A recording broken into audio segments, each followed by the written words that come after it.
ಮಂಡ್ಯ ಜಿಲ್ಲೆಗೆ ಇದು ಬೇಕಾಗಿದ್ದ ದಯವಿಟ್ಟು ನೀವು ಯೋಚನೆ ಮಾಡಬೇಕು ಸರ್. ಏನು ಕೊರತೆಯಾಗಿದೆ ಅಂತ ಊಟ ಕೊಡ್ಲಿಲ್ಲ, ನಾನ್ ವೆಜ್ ಕೊಡಬೇಕು. ನಾನ್ ವೆಜ್ ಕೊಡೋದಕ್ಕೆ ಮಹೇಶ್ ಜೋಶಿ ಕೊಡೋಕ್ಕೆ ಕಾರಣವಾದರು. ಆಹಾರ ಸಮಿತಿ ಇದೆ, 4 ಕೋಟಿ ರೂಪಾಯಿನ ಆಹಾರ ಸಮಿತಿಗೆ ಮೀಸಲಿಟ್ಟಿದ್ದೀವಿ.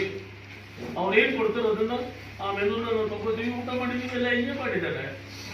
ನೀವು ಕೋಳಿ ಕೊಡ್ಲಿಲ್ಲ, ಕುರಿ ಕೊಡ್ಲಿಲ್ಲ, ಮೊಟ್ಟೆ ಕೊಡ್ಲಿಲ್ಲ. ಇದ ಒಂದು ಸಮ್ಮೇಳನದ ಯಶಸ್ಸಿನಲ್ಲಿ ಭಾಗಿಯಾಗುವಂತ ವಿಚಾರನ ಇದು.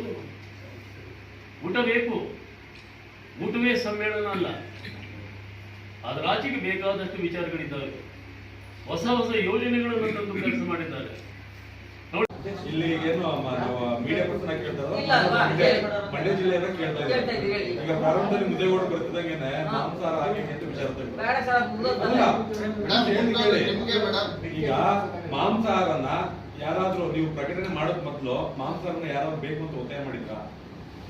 ಇಲ್ಲ ಅಲ್ವಾ? ಅಲ್ಲ ಉಂಚೆ ಕೇಳಿ, ಇಲ್ಲ ಅಲ್ವಾ? ಮಾದಕ ವಸ್ತುಗಳ ಜೊತೆಗೆ ಮಾಂಸಾಹಾರನ ಏನಕ್ಕೆ ಸೇರಿಸ್ತಾರೆ ಯಾರು?